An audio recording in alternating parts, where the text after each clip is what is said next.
Hello guys, I am your teacher for today and I hope you guys are doing well in your day-to-day life. I welcome you all to the free online legal series by Judicial Dream. Our today's topic of discussion is what is negligence by doctors and lawyers.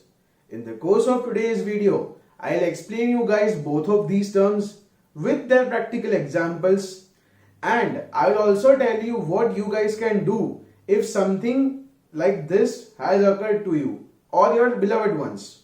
So now without further ado, let's look into the PPT. So now we have jumped into the PPT of negligence by doctors and lawyers. Okay. So the particular PPT has been divided into 4 parts. In the first part, we will talk about the introduction of this topic. In the second part, I will explain what is the meaning of negligence in general. In the third part, I will explain the negligence by doctors, and in the fourth part, I will explain what is negligence by lawyers. Okay? So the first part, introduction. It is no surprise that even the slightest mistake made by a doctor can have a life-altering effects on the patient. So it is the duty of the doctor to take proper care to avoid such happening. जैसा कि हम सब लोग जानते हैं कि doctor की एक छोटी सी भी गलती की वजह से या तो फिर नर्सिंग करने के टाइम पे या तो फिर कुछ भी करने के टाइम पे एक हल्की सी भूल एक पर्टिकुलर पेशेंट को कितना सफ़र करवा सकती है. जैसे सपोजिवली एक एक्सीडेंट के केस के अंदर, एक रेगुलर एक्सीडेंट के केस में जिसमें एक बंदे को पैर पे लगी हुई है, वहाँ पे ड्रेसिंग करते टाइम डॉक्टर ने ठीक से वो चीज़ वाइप नहीं की थी, जहाँ पे ब्लड लगा था वो सही से वाइप नहीं किया था, एंड वहाँ पे वो एंटीसेप्टिक क्रीम्स एंड ये सब लगा के ड्रेसिंग करना शुरू कर दिया, जिसकी वजह से पेशेंट को वहाँ पे इन्फेक्शन हो गया. सो ऐसी हल्की सी भी भूल की वजह से एक पेशेंट को बहुत ज़्यादा सफ़र करना पड़ता है. ठीक है. Whereas we talk about negligence by lawyers, हमारे जो आजू बाजू के लोग होते हैं या हमारे नेबर्स हैं या हमारे रिलेटिव्स हैं, वो कभी ना कभी एक लॉयर की तलाश में होते हैं. इन दिस पर्टिकुलर पीरियड वो डेस्परेटली एक लॉयर को ढूंढते हैं. वो देखते नहीं है कि उसका ट्रैक रिकॉर्ड कैसा है, उसका बिहेवियर कैसा है, उसको अपनी केस की फाइल दे देते हैं. देयर आर सर्टन चांसेस कि वहाँ पे जो एडवोकेट है वो इंटेंशनली या अनइंटेंशनली उनको मिसलीड कर देता है, due to which ultimately client has to suffer. कि जहाँ पे उनका जो कोई भी लीगल क्लेम उनको किसी से मांगना है या तो फिर उन्हें कोई केस डिफेंड करवाना है, वो लोग वो केस हार जाते हैं due because of the mistakes and the negligence of their lawyers. So यहाँ पे भी ये malpractice and everything is covered. Okay. So आइए अभी इन सभी चीज़ों को थोड़ा एलाबरेट सेंस में समझते हैं. ठीक है. सबसे पहले समझ लेते हैं what is negligence. Negligence under tort law के ऊपर हमने एक सेपरेट वीडियो बना के रखा है. आप उसे हमारी यूट्यूब चैनल पे भी देख सकते हैं, एज वेल एज अगर आप हमारी वेबसाइट पे हैं तो वहाँ पे भी देख सकते हैं. ठीक है. According to Winfield, negligence as a tort is the breach of a legal duty to take care which results in the damage undesired by the defendant to the plaintiff. कि जहाँ पे किसी भी एक बंदे की ड्यूटी बनती थी सेकेंड पार्टी की ओर, बट उसने वो ड्यूटी फुलफिल नहीं की जो उसे लॉफुली फुलफिल करनी चाहिए थी, तो उसे हम नेग्लिजेंस मानेंगे. ठीक है. इसके 3 एसेंशियल एलिमेंट्स हैं. सबसे पहला the defendant over the duty of care to the plaintiff, कि जहाँ पे डिफेंडेंट की एक लीगल ड्यूटी होनी चाहिए, डिफेंडेंट ने वो पर्टिकुलर ड्यूटी ब्रीच की होनी चाहिए. थर्डली कि प्लेंटिफ को उस ब्रीच ऑफ ड्यूटी की वजह से कुछ डैमेजेस होने चाहिए. ठीक है. अगर ये तीनों चीज़ें अगर फुलफिल होती हैं तो it is considered that defendant has committed negligence. Okay. So now let's understand what is medical negligence. Okay. Commission of mistakes or negligence within the health professional could result in a minor injuries or even lead to some serious injuries, and these mistakes could even lead to death. कि जहाँ पे छोटे से छोटी भूल या तो एक माइनर इंजरी क्रिएट कर सकती है या तो कुछ सीरियस इंजरी क्रिएट कर सकती है, एंड कुछ एक्सट्रीम सिनारियोज के अंदर it can also result in to death. Since no one is perfect in this world, a person who is skilled and has knowledge of a particular subject can also commit mistakes. Technically अगर एक भूल भी होती है तो उसे पहले ऐसा ही देखा जाएगा that it is a case of medical negligence.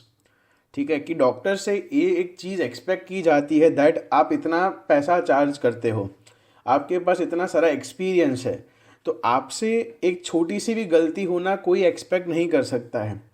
But as we all know, we all are human beings and हम चाहे कितने भी हमारे पर्टिकुलर प्रोफेशन के अंदर काफ़ी एक्सपीरियंस या काफ़ी वेल बिहेव्ड ना हो, हमसे कुछ ना कुछ गलती तो होगी ही, ठीक है, दैट इज़ इनएविटेबल।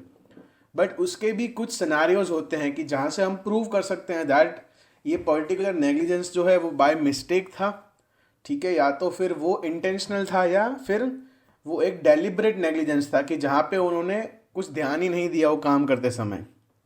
ठीक है, इसकी डेफिनेशन समझ लेते हैं। That we can define medical negligence as a improper or unskilled treatment of a patient by a medical practitioner. This includes taking care from a nurse, physician, surgeon, pharmacist, or any other medical practitioner. Medical negligence lead to medical malpractices where the victim suffers some sort of injury from the treatment given by a doctor or another medical practitioner or healthcare professional. यहाँ पे एक चीज़ का आप ज़रूर ध्यान रखें that medical negligence is entirely different to those particular practitioners की जिनके पास लाइसेंसेस नहीं होते हैं। हमारे इंडिया के अंदर हमने काफ़ी सारे ऐसे केसेस देखे हैं कि जहाँ पे लोग विदाउट मेडिकल लाइसेंस भी मेडिकल प्रैक्टिस करते हैं, ठीक है, ऑर्गन्स की स्मगलिंग के अंदर, ब्लैक मार्केटिंग के अंदर इन्वॉल्व होते हैं। वो एंटायरली डिफरेंट ऑफेंसेस हैं। यहाँ पे हम लोग ये बात करेंगे कि जो लाइसेंस्ड, प्रॉपरली जो वेल लाइसेंस्ड मेडिकल प्रैक्टिशनर्स हैं उनसे कुछ नेग्लिजेंस होता है तो वहाँ पे क्या एक्शन अराइज हो सकता है, ठीक है। उसके बाद आ सकते हैं कि मेडिकल नेग्लिजेंस के अंदर हम लोग क्या क्या चीज़ें कवर कर सकते हैं एंड उसके कुछ टाइप्स देख लेते हैं। सबसे पहले उसके कुछ एग्जाम्पल देख लेते हैं that improper administration of medicine, की जहाँ पे आप मेडिसिन जो है वो पेशेंट को सही तरीके से नहीं दे रहे हो, ठीक है। दूसरा आता है परफॉर्मिंग द रॉन्ग और इनअप्रोप्रिएट टाइप ऑफ सर्जरी। हालांकि हमारे पास उतना मेडिकल नॉलेज नहीं है, बट जितना हमने मूवीज़ में देखा है, हमारे आजू बाजू के लोगों से सुना है that there are different ways of operating a particular patient, कि जहाँ पे दोनों पेशेंट को अगर सेम टाइप ऑफ कोई डिजीज़ है तो उन दोनों को एक डिफरेंट तरीके से ऑपरेट किया जा सकता है। जैसे एक पर्टिकुलर पेशेंट को डायबिटीज़ है और एक को ब्लड प्रेशर की प्रॉब्लम है, ठीक है, या वो तो उन हिसाब से वो तरीका जो है पूरा अलग हो जाएगा वहाँ पे उनको ऑपरेट करने का। तो ऐसे सब टेक्निकल टर्म्स की वजह से यहाँ पे it is difficult to determine कि कौन सी अप्रोप्रिएट सर्जरी है। But as I mentioned earlier कि मेडिकल प्रैक्टिशनर से ये इम्प्रॉपर सर्जरी जो है वो एक्सपेक्ट नहीं की जा सकती, क्योंकि उनको ये पर्टिकुलर चीज़ उनके मेडिकल स्कूल के अंदर पढ़ाई जाती है कि आपको अगर ऐसा पेशेंट मिलता है तो आपको इस हिसाब से सर्जरी करनी है, अगर आपको इस प्रकार का पेशेंट आपके टेबल पे है तो आपको इस हिसाब से उसको एग्जामिन करना है। ये सब चीज़ें उन्हें सिखाई जाती हैं। जैसे as a law student and as a lawyers हमको लॉ स्कूल के अंदर सब चीज़ें सिखाई जाती है दैट चीफ एग्जामिनेशंस कैसे की जाए, क्रॉस एग्जामिनेशंस कैसे की जाए, जज के सामने कैसे बिहेव करना है। बिकॉज ये चीज़ हम लोग जैसे जब कोर्ट में आर्ग्यू करने जाते हैं, जब इंटर्नशिप्स के लिए जाते हैं, तब हम ये चीज़ क्लियरली विटनेस कर सकते हैं कि देयर आर क्लाइंट्स जो मिसबिहेव करते हैं, लाइक प्रॉपर क्लोथिंग नहीं होता है, उनका फ़ोन कभी वो साइलेंट पर रखते नहीं, जब उनको बोला जाता है फिर भी नहीं रखते हैं, जज के सामने एक इनफॉर्मल लैंग्वेज में भी बातें करते हैं। तो जस्ट लाइक जैसे हमें ये सब चीज़ें लॉ स्कूल में सिखाई जाती है, तो मेडिकल प्रैक्टिशनर्स को भी जब वो लोग पढ़ाई कर रहे हैं तब ये सब चीज़ें सिखाई जाती है, तो उनसे ये सब चीज़ें हम एक्सपेक्ट नहीं करते हैं, ठीक है। तीसरा आता है that not giving a proper medical advice, कि जब आप प्रॉपर मेडिकल एडवाइस नहीं दे रहे हो, ठीक है। Leaving any foreign object in the body of the patient such as sponge, bandage etcetera after the surgery. हालांकि इसके चांसेस काफ़ी कम है, बट ऐसा भी हुआ है, ठीक है। उसके बाद समझ लेते हैं कि क्या क्या चीज़ें जो है वो मेडिकल नेग्लिजेंस के अंदर कवर नहीं होंगी। इसके बेसिकली मेन 2 टाइप्स हैं। पहला आता है एरर ऑफ जजमेंट एंड तीसरा आता है error of judgement due to negligence, कि जहाँ पे मेयरली कि भले ही चाहे वो डॉक्टर कितना भी वेल नोन है या वेल एक्सपीरियंस्ड हैं, कभी कभी उनके जजमेंट में भी गलती आ सकती है। कुछ चीज़ें जो हैं वो अगर देखने उनकी वो ठीक से देख नहीं पाए, कुछ रिपोर्ट्स को उनसे छुपाए गए या फिर वो देख नहीं पाए सही से, ऐसे सब सिनारियोस के अंदर उनका जजमेंट थोड़ा गलत भी आ सकता है। कि अगर जहाँ पे एक और चीज़ बोली गई that error of judgement due to the negligence, If all the factors were considered before coming to the decision, then it would be called an error of judgment due to negligence. कि जहाँ पे एक breach of duty होती है due to the error of judgement. जैसे पहले scenario के अंदर वो पर्टिकुलर चीज़ जो है वो due to a slight fault, कि जहाँ पे वो कुछ डॉक्यूमेंट्स उन्होंने पढ़े नहीं या कुछ पर्टिकुलर रिपोर्ट्स उन्होंने एग्जामिन नहीं किए. नेग्लिजेंस के अंदर वो चीज़ काफ़ी एक्सट्रीम लेवल तक चली जाती है, तो उसे हम नेग्लिजेंस मानेंगे. ठीक है. Before we move any further, let me give you an overview of our website judicialdream.com. As you can see, this is the home page. Okay, here you can find list of books of grammar, judgment writing, essay writing. Okay, as well as you will find certain model answers. Let's say this is for the damnum sine injuria, which we have covered in the video series. All right. So here you will find the introduction and many other things. Okay. Then if you have to go for a mock test, you can just simply click on the prelims or the mains. Let's say we just want to click on prelims subject wise MCQ, that is common intention. So you will find MCQs for topics and many other things on our website. And now let's get back to the lecture. उसके बाद देख लेते हैं कि और थोड़े further types discuss कर लेते हैं. सबसे पहला है दैट रॉन्ग डायग्नोसिस, कि आप पेशेंट को गलत तरीके से डायग्नोस करते हो. ठीक है.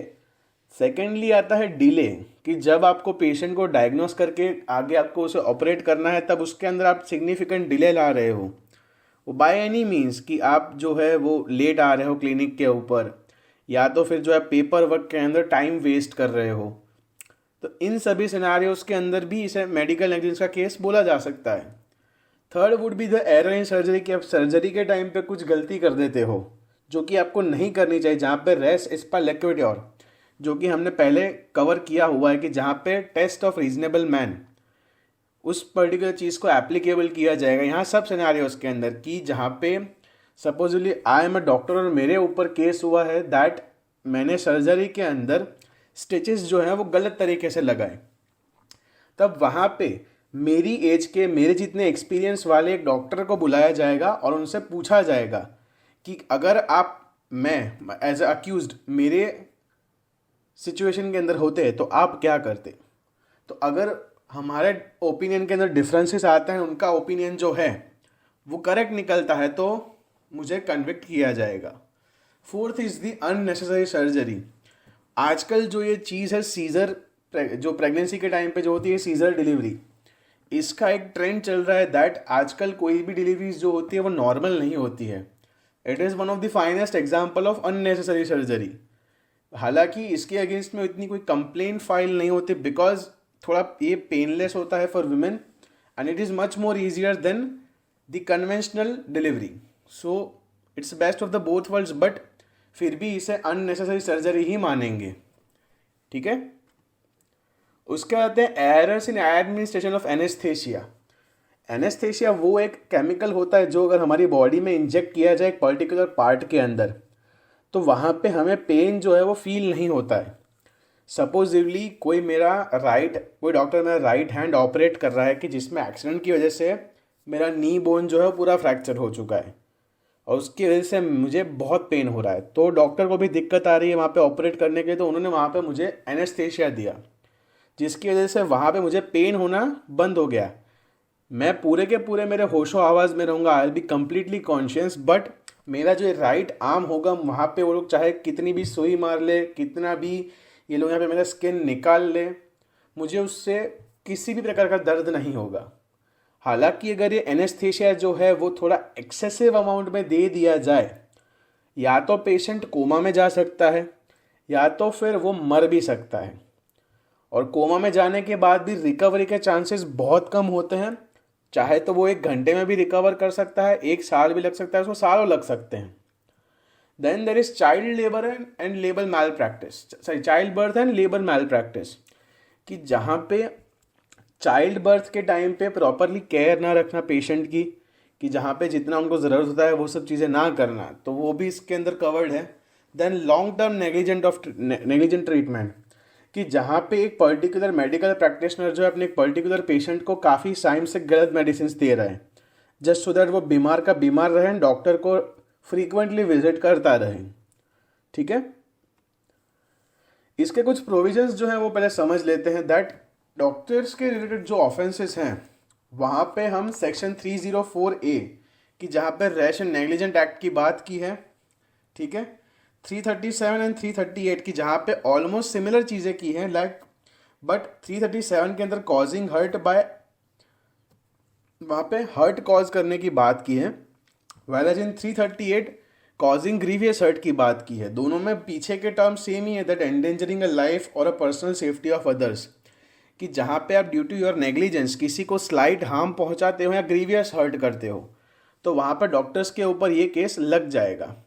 उनके कुछ डिफेंसेस भी हैं कि जैसे कि सेक्शन 80 जो है वो ये कहता है that accident in doing a lawful act, कि जहाँ पे कुछ एक्सीडेंट हो गया, सर्जरी के टाइम पे लाइट चली गई, ठीक है, या तो फिर ऐसा कुछ सिनारियो हो गया जिसके वजह से हम वहाँ पे ठीक से ऑपरेट नहीं कर पाए, तो उस चीज़ को हम एज अ डिफेंस कंसिडर कर सकते हैं।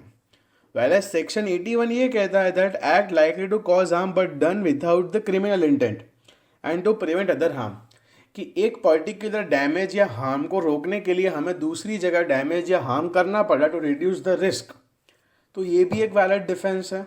ठीक है, उसके बाद सेक्शन 88 के अंदर ये बोला है that act not intended to cause death done by consent in good fair for the person's benefit, कि जहाँ पे वो कंसेंट फॉर्म का सिग्नेचर जो है वो एक वैलिड डिफेंस बन जाता है।